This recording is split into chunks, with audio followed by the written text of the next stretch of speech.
Alistair Cooke was not a man who sought battlefields, yet he spent his life on one. His war was against ignorance, his weapon a well-honed wit, and his victories were etched into the minds of millions who tuned in to hear him speak. For nearly 60 years, he delivered his legendary Letter from America, a radio broadcast that bridged 2 continents and made sense of an ever-changing world. While others shouted, he spoke with the quiet confidence of a man who had seen history unfold firsthand, never needing to raise his voice to command attention. Born in 1908 in Salford, England, Cooke's path was never going to be ordinary. He possessed an insatiable curiosity, a mind that would not be tamed by convention, and a voice that, though gentle, carried the weight of authority. A scholarship took him to Cambridge, where he studied English, but it was America that truly captured his imagination.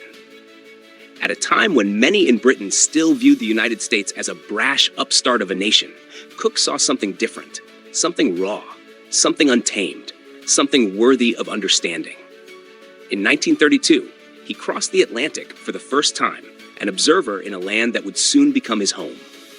He studied at Yale and Harvard, absorbing the culture with the same keen eye that would later dissect it for millions of listeners. The America he encountered was a country of contradictions, bold yet insecure, wealthy yet struggling, idealistic yet deeply flawed.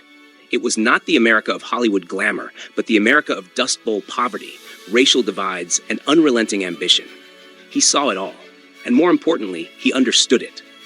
When he returned to Britain, he did not stay long. The pull of America was too strong.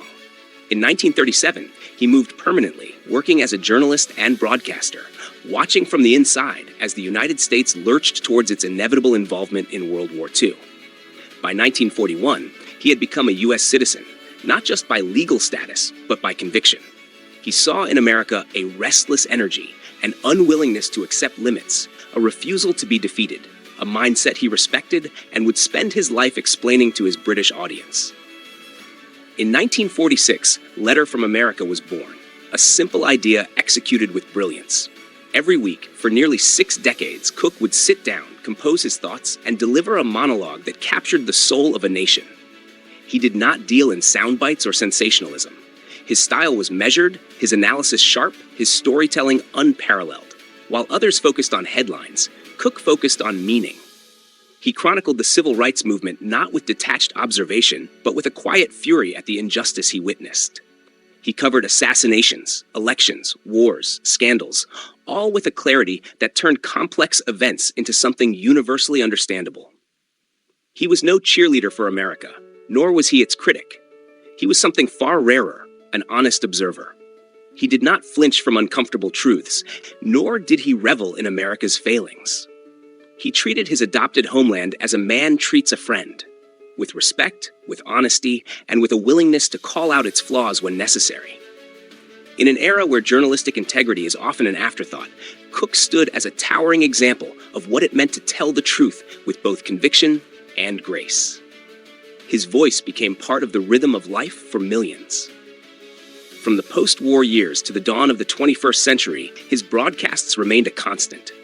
He witnessed the rise and fall of presidents, the birth of new technologies, the shifting tides of history. Even as age crept in, even as his body grew frail, his mind remained as sharp as ever.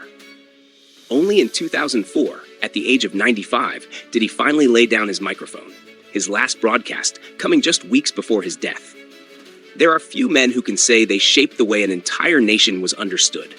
Fewer still can say they did it without agenda, without bias, simply through the power of observation and intellect. Alistair Cooke was one of those men. He did not fight in wars. He did not lead armies. He did not wield power in the conventional sense. Yet he was a warrior nonetheless, armed not with a sword, but with words that cut just as deeply and left a mark just as lasting. His life was proof that strength is not always measured in physical might, that endurance is not only for the battlefield, and that a mind, honed through discipline and sharpened by experience, can be the most formidable force of all. His legacy is not just in the archives of the BBC, but in the millions who, for nearly 60 years, turned to him for clarity in a chaotic world. Order the Spartan Mindset today and embark on your journey toward becoming the leader your world needs. Let your struggles forge you into a warrior of character and resolve. The Spartan Mindset provides a comprehensive and actionable guide to personal development and resilience. Available now for just $19.99. Purchase your copy from the links in the description box below and on this channel's homepage. Because your future begins with the right mindset. The Spartan Mindset.